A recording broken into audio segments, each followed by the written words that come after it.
Hati-hati, di kuartal pertama pertumbuhan kita 2,97%. Jangan ada lagi beli yang dari luar.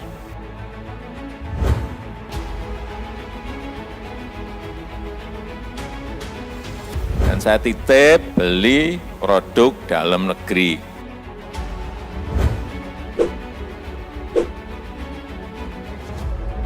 Dalam situasi seperti ini, siapa yang bisa menggerakkan ekonomi? Nggak ada yang lain, kecuali belanja pemerintah.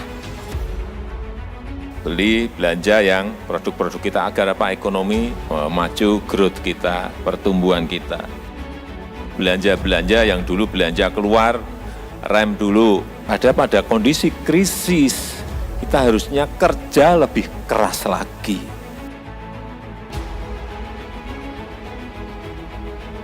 Pak Jokowi salah besar ya. Jadi dengan mempublikasi kemarahannya itu menjadi viral ya. Kemudian ternyata rakyat malah makin marah. Banyak menteri-menteri itu yang saya kira ya maaf itu tidak begitu paham dengan kehidupan rakyat yang kembang-kempis. Ya saya mengharapkan jangan sampailah ya pemerintahan Jokowi ini rontok sebelum waktunya. Ya. Pak Amin Rais ngomongnya kayak comberan, hari-hari maki orang, hari-hari menyebutkan tidak ada baiknya Jokowi, tidak ada baiknya pemerintah. Saya ingin tekankan lagi bahwa kalau nanti Presiden melakukan langkah-langkah sesuai dengan regulasi yang diatur menjadi kewenangan Bapak Presiden, itu sah-sah saja. Di antaranya adalah melakukan evaluasi dan apel kabinetnya normal, diangkat dan diberhentikan oleh Presiden. Nah, untuk apa lagi membuat pencitraan? Jadi semua tuduhan terkait dengan pencitraan dan lain-lain itu nggak mungkin. Karena Presiden kan cukup, ini periode terakhir. Sementara Pak Jokowi juga ingin mengatakan bahwa I have done my part. Kalau ibarat pelatih sepak bola, Pak Jokowi ini kan adalah pelatih. Pelatih itu tugasnya apa? Menyusun strategi. Ada semangat baru dari Pak Presiden kemarin ya. Ini gaya seorang pemimpin bagaimana memberikan strategi, menyuntikkan energi baru kepada para menteri. Saya pikir kemarin terjadi itu. Karena kita dukung Pak Jokowi, nggak pakai saran, nggak pakai minta apa-apa, dukung lillahi ta'ala. Gitu. Menurut saya Pak Ahok ini masih kontroversi. Sayang Pak Jokowi kalau mengajukan Pak Ahok akan timbul banyak sekali respon yang itu nanti buruk terhadap modal sosial bangsa. Mestinya Pak Jokowi lebih bijak. Jokowi melakukan reshuffle yang ada permasalahan baru yang muncul. Atau Pak Jokowi atau pemerintah mendapatkan beban baru karena calon menteri yang diangkat adalah figur yang bermasalah yang akhirnya bukan menjadikan solusi tapi menjadi beban bagi masyarakat. Apalagi kita tahu selama yang bersangkutan di Pertamina menjadi komisaris, ya kinerja beliau biasa-biasa saja, tidak ada prestasi. Lalu tiba-tiba ada seorang pejabat yang angkat tangan yang ngomong begini, mohon maaf itu bukan urusannya Komut. Ini langsung dengan Menteri BUMN. Begitu dia ngomong seperti itu, saya senyum aja. Saya cuma bilang sama dirut yang lain, sekali lagi kalian lakukan seperti ini, saya akan mengajukan mundurkan diri atau pecat kalian. Reshuffle, membubarkan lembaga, apa-apaan ini? Mestinya juga semuanya yang ada di sini sebagai pimpinan, sebagai penanggung jawab. Kita yang berada di sini ini bertanggung jawab kepada 260 juta penduduk Indonesia. Mestinya yang ada adalah suasana krisis. Tolong digarisbawahi. Dan perasaan itu tolong sama, kita sama. Ada sense of crisis yang sama. Kalau mau minta perpu lagi, saya buatin perpu. Kalau saudara belum cukup, asal untuk rakyat, asal untuk negara. Saya pertaruhkan reputasi politik saya. Seandainya Pak Jokowi ada di sini, tanya sama Pak Jokowi. Hai teman-teman, saya mau memperlihatkan transaksi saya hari ini lakukan trading di eToro. Ini bukti transaksi saya untung $4.500 US, itu sekitar 68 juta rupiah. Semua keuntungan bisa saya dapatkan dengan fasilitas copy trading di eToro. Kalau saya bisa, kalian juga bisa guys. Oke, itu yang mau saya tunjukkan. Like video ini sekarang juga dan gunakan link di kolom deskripsi, maka kalian berhak dapatkan $50 sebagai bonus kalian. Promo ini ada masa waktunya guys. Jadi jangan ketinggalan. Bukan cuma itu saja guys, kalian juga bisa menikmati trading global tanpa komisi yang belum difasilitasi oleh broker lokal atau lainnya. Selamat menonton guys, enjoy! Hai semua, dengan saya Jonas Leong. Terima kasih banyak buat kalian, penonton setia yang selalu menonton di channel ini. Saya secara personal sangat menghargai waktu kalian. Dan saya sudah menganggap kalian sebagai family karena kalian selalu support di channel ini. Bagi kalian yang selalu menuliskan opini kalian di kolom komen, saya baca komen kalian satu persatu. Saya baca komen kalian untuk mengetahui opini kalian, tanggapan kalian, dan masukan kalian sangat berguna untuk video selanjutnya. Terima kasih banyak buat kalian yang selalu menekan tombol like di awal video. Video seperti ini membutuhkan waktu dan juga research. Dan ini semua gratis untuk kalian. Jadi pastikan kalian menekan tombol like-nya, supaya saya mengetahui kalian menyukai konten yang saya bagikan. Buat kalian yang ingin mencoba bermain saham, silahkan tekan link di kolom deskripsi. Thank you. Presiden Joko Widodo kembali menyentil para menteri-menterinya, kali ini terkait pembelanjaan yang ada di kementerian. Dalam hal ini, Presiden memerintahkan untuk menyetop pembelanjaan luar negeri dan mengutamakan pembelanjaan produk-produk yang ada di dalam negeri. Oleh sebab itu, Bapak, Ibu, dan Saudara-saudara, saya kumpulkan untuk mengungkit ini. Tip beli produk dalam negeri. Selain itu, Presiden Jokowi juga meminta kepada beberapa lembaga dan kementerian untuk mempercepat anggaran belanja yang digunakan, seperti halnya Kementerian Pertahanan yang dapat membelanjakan anggarannya untuk membeli peralatan pertahanan pada perusahaan alutsista di dalam negeri seperti PT Dirgantara Indonesia, PT Pindad, maupun PT PAL. Misalnya di Kemenhan, bisa aja beli di DI, beli di Pindad, beli di PAL, yang bayar di sini ya, yang gas APBN, beli produk dalam negeri. Tidak hanya Kementerian Pertahanan saja, Presiden Jokowi juga memerintahkan pada Menteri Kesehatan agar anggaran di kementeriannya digunakan untuk belanja produk dalam negeri, sebab kebutuhan medis untuk penanganan pandemi COVID-19 telah mampu diproduksi di dalam negeri. Jangan ada lagi beli yang dari luar, apalagi hanya masker. Banyak kita produksinya. APD 17 juta produksi kita per bulan. Dan kita pakainya hanya kurang lebih 4-5 juta. Selain menyemprot menteri yang bekerja di lapangan, Presiden Jokowi juga menyinggung pada menteri-menteri yang bekerja di rumah selama 3 bulan di masa pandemi. Menurutnya, para menteri yang selama bekerja di rumah seperti menikmati masa cuti. Bulan yang lalu kita menyampaikan bekerja dari rumah, work from home. Yang saya lihat ini kayak cuti. Seperti diketahui, beberapa waktu belakangan ini beredar isu jika Kementerian Pertahanan akan membeli beberapa peralatan alutsista dari luar negeri. Salah satunya yang saat ini sedang ramai diperbincangkan adalah pembelian 8 unit pesawat tiltrotor MV-22 Osprey Block C buatan Amerika dengan nilai total sebesar 2 miliar US dollar atau sekitar 28,9 triliun rupiah. Selain membeli pesawat jenis mengangkut ini, Kementerian Pertahanan juga diisukan hendak memborong 11 jet tempur Sukhoi Su-35 dari Rusia dengan total pembayaran mencapai 15,57 triliun rupiah.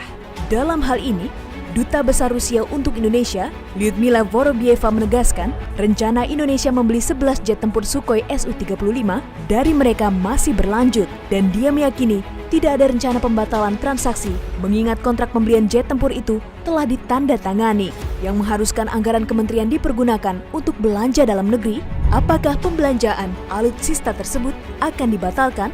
Hal itu tentu memerlukan perundingan yang lebih mendalam. Sebagaimana yang Presiden Jokowi katakan, jika Pak Menteri Pertahanan akan lebih mengetahuinya.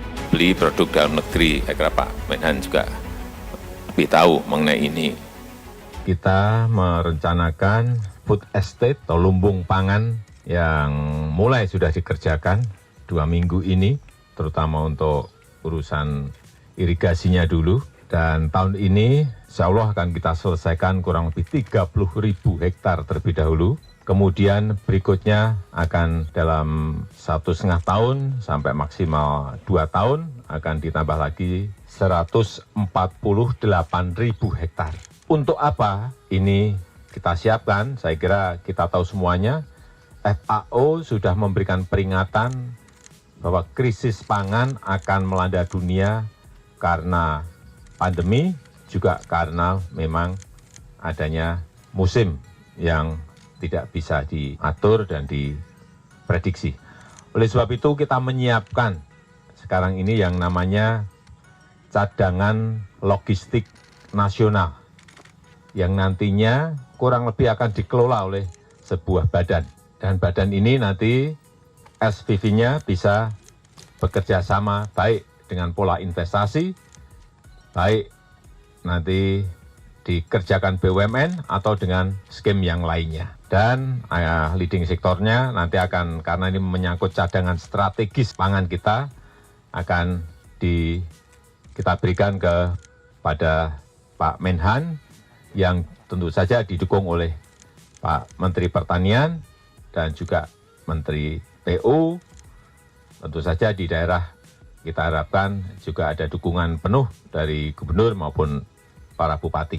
Dan kita harapkan dengan cadangan strategis pangan kita ini betul-betul bisa kita atur. Kalau memang dalam negeri kekurangan, akan disuplai dari sini. Entah itu bisa padi, bisa singkong, bisa jagung, atau bisa cabai. Semuanya akan di-manage dengan manajemen yang ada. Dan kalau sisa, itulah yang akan kita ekspor ke negara lain. Saya rasa itu mungkin yang bisa saya sampaikan pada kesempatan yang baik ini. Nanti untuk teknis dan pelaksanaan silahkan ditanyakan ke Pak Prabowo atau Pak Menteri Pertanian atau Pak Menteri PU. Kita undang ke istana adalah kementerian-kementerian dan lembaga yang memiliki anggaran besar. Kenapa kita undang? Karena kita ingin ada percepatan penyerapan anggaran. Kita tahu semuanya bahwa dunia sedang krisis kesehatan, krisis ekonomi, 215 negara mengalami hal yang sama termasuk kita. Oleh sebab itu, saya minta kita memiliki sense yang sama, sense of crisis yang sama. Jangan sampai 3 bulan yang lalu kita menyampaikan bekerja dari rumah, work from home. Yang saya lihat ini kayak cuti malahan. Padahal pada kondisi krisis kita harusnya kerja lebih keras lagi. Jangan kerja biasa-biasa saja. Kerja lebih keras dan kerja lebih cepat. Itu yang saya inginkan pada saat kondisi seperti ini. Membuat permen yang biasanya mungkin 2 minggu, ya sehari selesai. Membuat PP yang biasanya sebulan, ya 2 hari selesai. Itu yang saya inginkan. Kita harus ganti channel. Dari ordinary, pindah channel ke extraordinary. Dari cara-cara yang sebelumnya rumit, ganti channel ke cara-cara yang cepat dan cara-cara yang sederhana. Dari cara yang SOP normal, kita harus ganti channel ke SOP yang shortcut. SOP yang smart shortcut. Gimana caranya? Bapak, Ibu, dan saudara-saudara lebih tahu dari saya menyelesaikan ini. Kembali lagi, jangan biasa-biasa saja. Karena saya merasakan, ini mengerikan loh. Bukan hal yang biasa, ini mengerikan. Kepala negara yang saya telepon, hampir semua saya telepon, mengatakan hal yang sama. Dari waktu ke waktu prediksi ekonomi dunia juga tidak semakin baik, semakin buruk. Dulu ngomong dunia global ekonomi akan growth-nya akan minus ke 2,5%. Ganti lagi ke minus 5% terakhir. OECD bahkan 6 sampai 7, minus 6 sampai minus 7,6% coba. Berubah terus. Lah kalau kita ini tidak ngeri dan menganggap ini biasa-biasa saja, waduh, bahaya banget. Belanja juga biasa-biasa saja, spending kita biasa-biasa saja, enggak ada percepatan. Hati-hati, perlu saya sampaikan, di kuartal pertama pertumbuhan kita 2,97%. Dari yang biasanya 5%. Meskipun angka yang kuartal kedua belum keluar, tapi kelihatan sekali ada penurunan demand, ada penurunan supply, ada penurunan produksi. Terganggu dan rusak semuanya. Dari demand, supply, production semuanya terganggu dan rusak. Ini kita juga harus paham dan sadar mengenai ini. Karena apa? Ya mobilitasnya kita batasi. Mobilitas dibatasi, pariwisata anjlok. Mobilitas dibatasi, hotel dan restoran langsung anjlok terganggu. Mau ditutup, lifestyle anjlok terganggu. Terus dalam situasi seperti ini siapa yang bisa menggerakkan ekonomi? Enggak ada yang lain kecuali belanja pemerintah. Belanja pemerintah. Oleh sebab itu pada kesempatan yang baik ini saya minta semuanya dipercepat. Terutama yang anggarannya gede-gede. Ini Kemendikbud ada 70,7 triliun. Kemensos 104,4 triliun. Kemenhan 117,9 triliun. Polri 92,6 triliun. Kementerian Perhubungan 32,7 triliun. Saya minta di kementerian dan juga di kepolisian ini dipercepat semuanya belanjanya. Jadi yang saya hadirkan di sini, yang saya undang adalah yang gede-gede tadi. Oleh sebab itu, tadi di depan saya sudah minta, kita harus memiliki sense of crisis yang sama. Regulasi sederhanakan, SOP sederhanakan, sesuai dengan keadaan krisis yang kita hadapi. Semua negara sekarang ini mengalami itu, kerjanya cepet-cepetan. Ini kita berkejar-kejaran dengan yang namanya waktu. Jadi sekali lagi ganti channel dari channel normal ke channel krisis. Kalau enggak, ngeri saya, terus terang saya ngeri. Di kuartal ketiga ini kuncinya di kuartal ketiga. Saya melihat memang setelah kita rapat kabinet di sini ada pergerakan yang lumayan. Tapi belum sesuai yang saya harapkan. Sudah bergerak lebih baik, sudah bergerak lebih bagus, tapi belum. Oleh sebab itu, Bapak, Ibu, dan saudara-saudara saya kumpulkan untuk mengungkit ini. Dan saya titip beli produk dalam negeri. Misalnya di Kemenhan, bisa aja beli di DI, beli di Pindad, beli di PAL, yang bayar di sini ya, yang gas APBN, beli produk dalam negeri. Saya kira Pak Menhan juga lebih tahu mengenai ini. Kepolisian juga sama, saya kira belanja-belanja yang dulu belanja keluar, rem dulu, beli belanja yang produk-produk kita agar apa ekonomi kena trigger bisa maju growth kita, pertumbuhan kita. Sekali lagi, percepat belanja. Belanjanya produk dalam negeri, termasuk sekarang obat-obatan. Kalau perlu stok nggak apa-apa, tapi stok obat dalam negeri. PCR juga dalam negeri, kita sekarang sudah bisa buat PCR. Rapid test, beli dalam negeri karena kita bisa buat semuanya. Jangan ada lagi beli yang dari luar. Apalagi hanya masker, banyak kita produksinya. APD 17 juta produksi kita per bulan. Padahal kita pakainya hanya kurang lebih 4 sampai 5 juta. Hal-hal seperti ini saya mohon Bapak Ibu Menteri, Pak Sekjen, Pak Dirjen tahu semuanya masalah dan problem yang kita hadapi. Kembali lagi jangan sampai menganggap kita ini masih pada situasi biasa-biasa saja. Karena saya melihat stimulus ekonomi ini belum, bansos sudah lumayan, kesehatan masih perlu dipercepat, stimulus ekonomi baik untuk yang UMKM maupun yang tengah dan gede belum. Saya rasa itu yang bisa saya sampaikan pada kesempatan yang baik ini.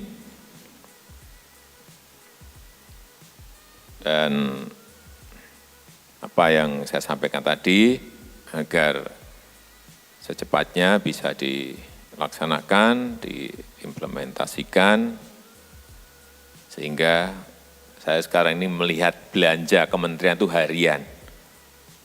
Naiknya berapa persen, naiknya harian saya lihat betul sekarang. Karena memang kuncinya di kuartal ketiga ini. Begitu kuartal ketiga bisa mengungkit ke plus, ya sudah. Kuartal keempat lebih mudah, tahun depan insya Allah juga akan lebih mudah. Makasih banyak buat kalian yang nggak skip dan nonton video ini sampai habis. Saya secara personal sangat menghargai waktu kalian. Makasih banyak buat kalian yang sudah tekan tombol subscribe, dan makasih banyak buat kalian yang sudah tekan tombol loncengnya. Jangan lupa bagikan informasi ini ke teman atau family Anda. Mungkin teman atau family Anda membutuhkan investasi ini. Oke guys, sekian dulu dari saya. Jangan lupa follow Instagram saya di @johannesleongofficial untuk kata-kata motivasi setiap harinya. Bagi kalian yang termotivasi nonton video ini, ayo like video ini dan subscribe di channel ini. Dan buat kalian yang sudah subscribe di channel ini, jangan lupa tekan tombol loncengnya supaya kalian mendapatkan notifikasi setiap kali saya upload video. Saya menggunakan eToro untuk melakukan investasi. eToro merupakan broker multi-aset di mana Anda dapat berinvestasi pada pasar keuangan global, seperti di saham, komoditas, forex, cryptocurrency, atau di ETF. eToro juga dikenal dengan social trading platform, di mana Anda bisa mengcopy transaksi dari trader profesional, sehingga cocok sekali bagi Anda yang sibuk atau tidak memiliki keahlian untuk trading atau berinvestasi sendiri. Misalnya Dave menggunakan eToro untuk menduplikasi aktivitas trading Steve. Jika Steve untung, maka Dave juga untung. Mau untung seperti Steve? Gunakan copy trade hanya di eToro. Pastikan gunakan link di kolom deskripsi untuk mendapatkan bonus. Kalian masih nonton? Johannes Leong akan bagikan banyak sekali hadiah. Ada banyak sekali iPhone, aku siap bagikan dan setiap hari akan ada pemenangnya. Aku mau sebanyak mungkin kalian dapatkan hadiah ini. Caranya cuma satu aja, kalian tinggal melakukan 2 kali klik. Klik yang pertama adalah kalian tinggal klik di tombol subscribe Johannes Leong di kanan bawah. Klik yang kedua adalah klik follow di Instagram aku Johannes Leong Official. Jadi kalau kamu dapat hadiah dari aku akan DM kamu langsung pakai akun aku.